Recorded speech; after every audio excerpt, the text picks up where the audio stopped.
एद धातु के लिट लकार के 6 रूपों को पढ़ चुके हैं। अब उत्तम पुरुष के 3 रूप जो विशिष्ट है उसको हम तृतीय भाग में पढ़ेंगे, जो कि इस प्रकार है। तो पूर्ववत ही इद धातु से हम लिट प्रत्यय का विधान करेंगे। लिट प्रत्यय विधायक सूत्र है परोक्षे लिट।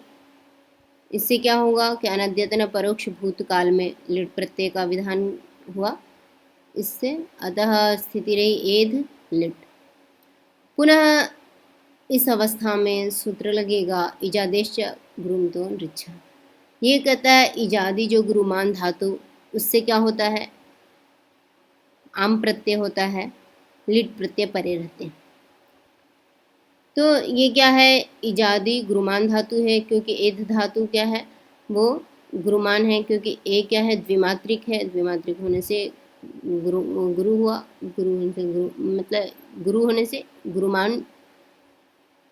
गुरुमान एध धातु है और इजादी भी है क्योंकि एच प्रत्याहार के अंतर्गत आता है। अतः इजादी गुरुमान धातु एध है। उससे क्या आम प्रत्यय का विधान किया, अतः स्थिति रही एध आम लिट। इस अवस्था में सूत्र लगेगा आम। यह कहता है कि आम प्रत्यय के पश्चात, आम प्रत्यय के बाद जो लिट है उसका लुक होता है। तो एध आम लिट ये स्थिति थी, तो वहाँ पे लिट का लुक कर देंगे, अतः स्थिति रहेगी एध आम। इस अवस्था में कृंचानुप्रयुज्यते लिट, इस सूत्र की प्रवृत्ति होगी। ये कहता है कि आमंत जो धातु उससे क्या होता है, क्री भू अस का अनुप्रयोग होता है, लिट परे रहते। तो रूपातिदेश करेंगे क्योंकि हम लिट का लुक कर चुके हैं, अतः रूपातिदेश करने के बाद हम आमंत धातु से क्री का अनुप्रयोग किए, तो एधाम क्री लिट ये स्थिति रहेगी। पुनः तिप्तस्थि सिप्तस्थम में बसमस्ताताम झथा साथाम ध्वमिट बहिमहि। इस सूत्र से ल के स्थान पे क्या करेंगे, अष्टादश प्रत्ययों का विधान करेंगे, किंतु हमें आत्मनेपद प्रत्ययों का आत्मनेपद प्रत्यय ही इष्ट है और उत्तम पुरुष का एकत्व की विवक्षा में ही। अतः हम द्विवचनैक वचने इस सूत्र से एकत्व की विवक्षा में हम एक वचन का प्रत्यय ले आएंगे, अतः हम इट लेके आए। अतः स्थिति रहेगी एधाम क्री इट। ट की हर अंत्यम से इत संज्ञा हुई तो एधाम क्री ई शेष रहेगा। इस अवस्था में सूत्र लगेगा टित आत्मने पदानाम टेरे। ये कहता है टित लकार संबंधी जो आत्मने पद प्रत्यय उसको क्या होता है, टी भाग को एत होता है। अतः ये लिट जो है वो टित लकार संबंधी है और आत्मने पद का प्रत्यय है इट का ई, उसको क्या हो जाएगा, टी भाग को एत्व हो जाएगा। तो यहाँ पे एत्व होके ई रहा, तो एद ई को टी एत्व हुआ तो ए हो गया, तो एधाम क्री ए स्थिति रही। इस अवस्था में सूत्र लगेगा लिटि धातु अनभ्यासस्य। यह कहता है कि अनभ्यास धातु को वित्व होता है, लिट परे रहते प्रथम एकाच को। तो ये प्रथम एकाच जो है क्री धातु उसको क्या हो जाएगा, और अनभ्यास धातु भी है और लिट परे है, अतः इसको द्वित्व हुआ तो एधाम क्री क्री ए ये स्थिति रहेगी। इस अवस्था में पूर्वोभ्यास यह सूत्र लगेगा। यह कहता है कि ये द्वे विहिते तयोः यह पूर्वः तस्य अभ्यास संज्ञा भवति। तो जिसको हमने द्वित्व किया है और जो पूर्व में है उसकी अभ्यास संज्ञा हुई, तो पूर्व क्री का क्या हुआ, अभ्यास संज्ञा हुई और अभ्यास संज्ञा का फल हुआ उरत। तो अभ्यास संज्ञा का फल हुआ उरत, इससे उरत से क्या हुआ कि अभ्यासस्य रिवर्णस्य अत आदेशो भवति। तो ये रिवर्ण अभ्यास का जो रिवर्ण है क्री का री उसको क्या हो जाएगा, अत आदेश हो जाएगा और उरण रपर से रपर होके कर हो गया। तो एधाम कर क्री ए स्थिति रही। इस अवस्था में हलादि शेष, यह सूत्र लगाएंगे। ये कहता है कि अभ्यासस्य आदि हल शिष्यते अनादि हल लुप्यते। तो इससे क्या हुआ कि अभ्यास का जो आदि हल है वो शेष रहेगा और अन्य जो हल है उसका लोप हो जाएगा। इससे क्या हुआ कि कर का जो र है उसका लोप हो गया और आदि हल जो का है वो शेष रहेगा। इस प्रकार एधाम कर क क्रि ए स्थिति रही। इस अवस्था में कुहोश चुह इस सूत्र की प्रवृत्ति होगी। ये कहता है अभ्यासस्य कुहो चवर्गादेशो भवति। अभ्यास में जो कवर्ग और हकार है उसको चवर्ग आदेश होता है। इस प्रकार ये जो क है उसको च आदेश हुआ स्थानेन तरतमः से स्थान सदृशतम होने से। तो क्या हुआ, स्थिति रही यहाँ पे एधाम च क्रि ए। इस अवस्था में सूत्र लगेगा इको यणचि। ये कहता है अचि परतः एक स्थान यण आदेशो भवति। तो अच परे रहते इक के स्थान पे यण आदेश होता है। यहाँ पर जो ए है वो अच परे है और इक जो है री का री है, क्री का री है, उसको यण आदेश होगा। यण में भी यथासंख्य मर्देश समानाम से यथासंख्य ही आदेश होगा। अतः री को क्या हो जाएगा, र आदेश होगा, र यण होगा। अतः स्थिति रहेगी एधाम च क र ए। तो एधाम चक्रे ये स्थिति रहेगी। इस अवस्था में नश्चापदांत से झले, इस सूत्र से क्या हुआ, मकार को अपदांत जो मकार है उसको क्या हो जाएगा, अनुस्वार होगा। तो एधान चक्रे स्थिति रहेगी। इस अवस्था में अनुस्वारस्य यही परसवर्णः, यह सूत्र लगेगा। इससे क्या होता है, यह प्रत्याहार परे रहते अनुस्वार को क्या हो जाएगा, परसवर्ण हो जाएगा। तो यह प्रत्याहार के अंतर्गत च आता है, अर्थात यह प्रत्याहार के अंतर्गत ह श श स को छोड़ के सारे व्यंजन वर्ण आते हैं। अतः यह प्रत्याहार परे है और अनुस्वार है उसको परसवर्ण होगा। परवर्ण है आपका च, उसकी सवर्णी क्या हो जाएगा, यह हो जाएगा, क्योंकि वो अनुस्वार जो है वो नासिका स्थान वाला है। अतः पंचम वर्ण यह होके एधान चक्रे इस प्रकार रूप निष्पन्न हुआ। एवं एधाम इस आमंत धातु से यदि भू और अस का हम अनुप्रयोग करते हैं तो एधाम बभूव एधाम आस, यह रूप निष्पन्न होगा। अब उत्तम पुरुष के द्विवचन का रूप बनाएंगे, जिसमें एधान चक्री वह रूप बनेगा। तो पूर्ववत ही स्थिति को समझेंगे। एध धातु से लिट प्रत्यय का विधान करेंगे परोक्ष लिट से। पुनः विजादेश गुरुम तो ऋच्छः इस सूत्र से एध धातु से आम प्रत्यय का विधान करेंगे लिट परे रहते।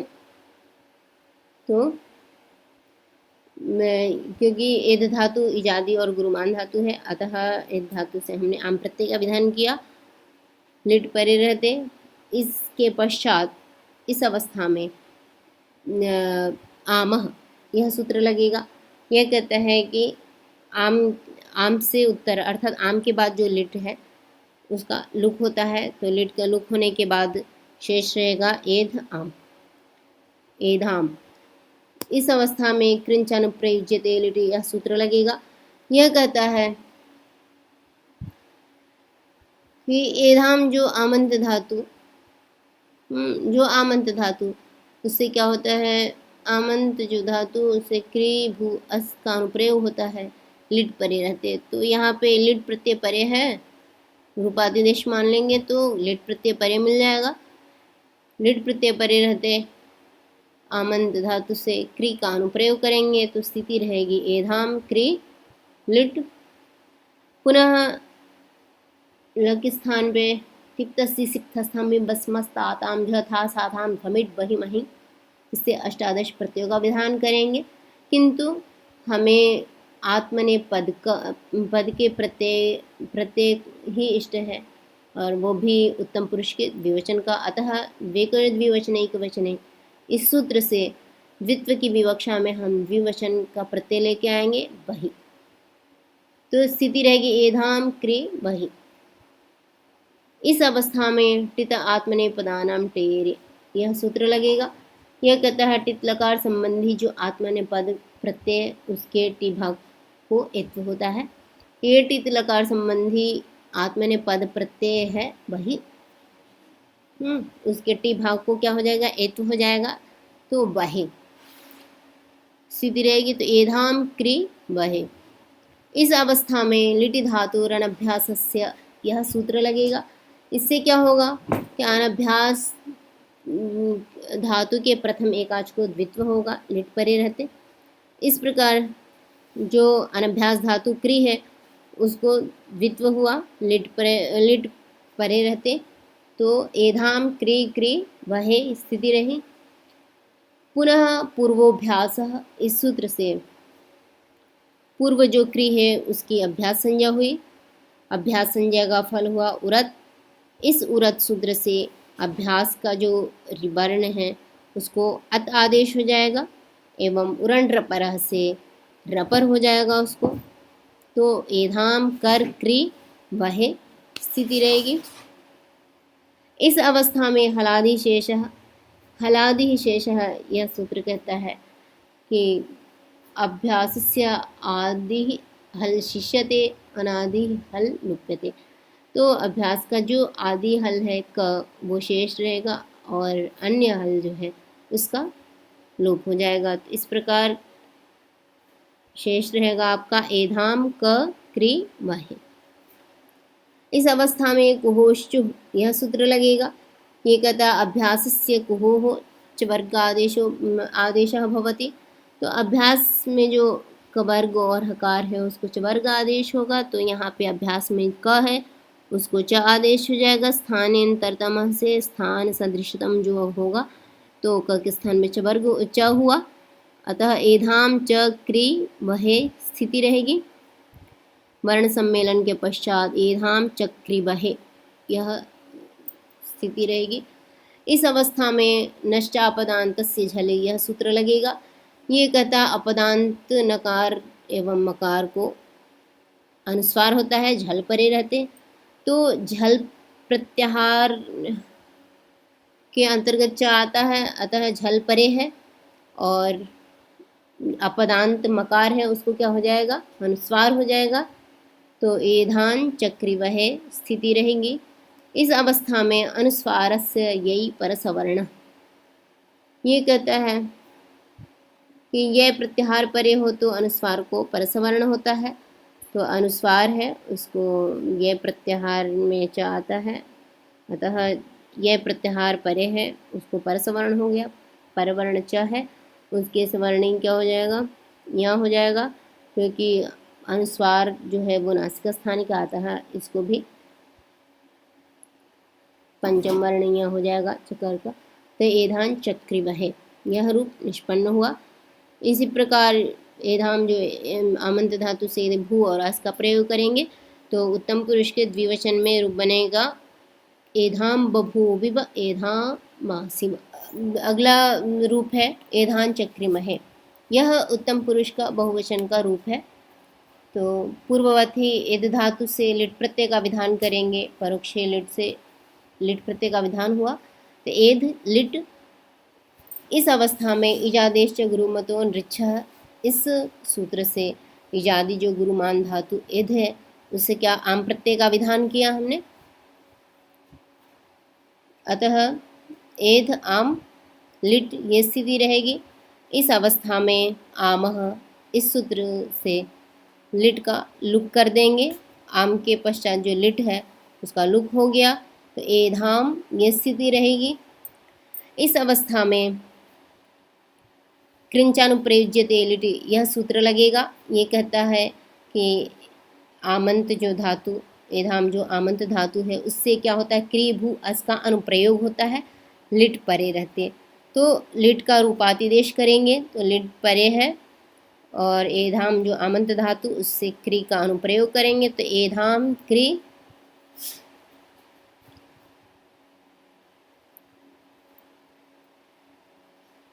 एधाम क्री लिट ये स्थिति रहेगी।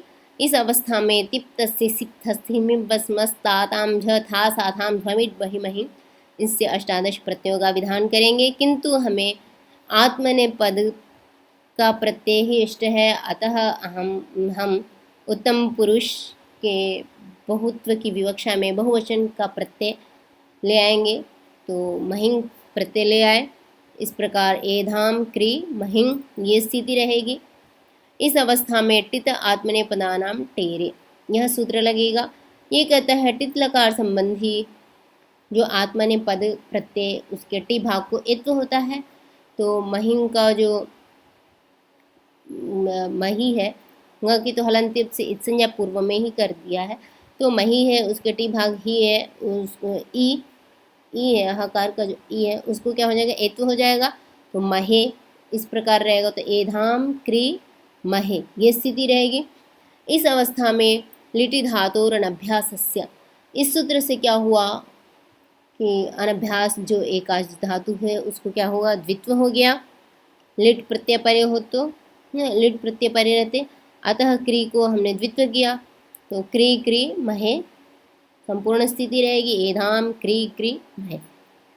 इस अवस्था में पूर्वोभ्यास से पूर्व जो क्री है उसकी अभ्यास संज्ञा हो जाएगी। अभ्यास संज्ञा का फल हुआ उरत। उरत ये कहता है अभ्यासस्य रिवर्णस्य अत आदेशो भवति, अभ्यास में जो रिवर्ण है उसको अतादेश होता है, तो क्री का जो री है उसको अतादेश हो जाएगा और उरण रपर से रपर हो जाएगा, अतः स्थिति रहेगी एधाम कर क्री महे। इस अवस्था में हलादि शेष यह सूत्र प्रवृत्त होगा। यह कहता है कि अभ्यास का आदि हल शेष रहता है और अनादि हल का लोप होता है, तो अभ्यास का जो आदि हल है का वो शेष रहेगा और जो अनादि हल है उसका लोप हो जाएगा, तो स्थिति रहेगी एधाम क क्री महे। इस अवस्था में कुहोश्चु पुनः प्रवृत्त होगा। यह कहता है कि अभ्यास का जो कवर्ग और हकार है उसको चवर्ग का आदेश होता है, तो अभ्यास में जो क है उसको क्या हो जाएगा च हो जाएगा स्थान अंतरतम से स्थान अंतरतम होने से स्थान सदृशतम होने से, तो एधाम च क्री महे ये स्थिति रही। संपूर्ण मिलाकर एधाम चक्र महे यह स्थिति रहेगी। इस अवस्था में नश्चापदांतस्य झलि यह सूत्र प्रवृत्त होगा। यह कहता है कि अपदांत नकार और मकार को क्या होता है झल परे रहते अनुस्वार होता है, तो ये जो च है वो झल प्रत्याहार के अंतर्गत है, अतः झल प्रत्याहार परे है और अपदांत मकार है उसको क्या हो जाएगा अनुस्वार हो जाएगा, तो एधान चक्री महे ये स्थिति रहेगी। इस अवस्था में अनुस्वारस्य यही परसवर्ण यह सूत्र लगेगा।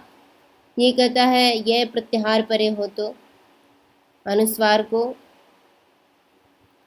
परसवर्ण होता है, तो यह प्रत्याहार परे है च और जो अनुस्वार है उसको क्या हो जाएगा परसवर्ण होगा। पर में वर्ण जो है च है उसका सवर्णी होगा य, क्योंकि वो नासिका स्थान है अनुस्वार, अतः पंचम वर्ण हुआ, तो इस प्रकार परसवर्ण होके एधान चक्रे महे यह रूप निष्पन्न हुआ।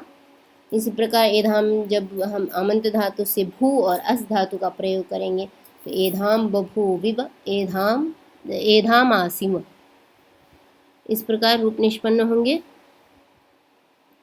तो आत्मने पद प्रत्यय का हम रूप निष्पन्न कर रहे थे, तो आताम झ थास आथाम ध्वम इट वही महिं, और तो इस प्रकार त में एधान चक्रे, आताम में एधान चक्राते, झ में एधान चक्रिरे, थास में एधान चक्रिशे, आथाम में एधान चक्राथे, ध्वम में एधान चक्रिढ्वे, इट में एधान चक्रे, वही में एधान चक्र वह, महिंग में एधान चक्र महे यह रूप निष्पन्न हुआ। इसी प्रकार एधाम जब आमंत धातु का भू एवं अस का अनुप्रयोग करेंगे तो इस प्रकार रूप बनेंगे। एधाम बभूव, एधाम बभूवतु, एधाम बभूवुः, एधाम बभूविथ, एधाम बभूवथुः, एधाम बभूव, एधाम बभूव, एधाम बभूविव, एधाम बभूविम।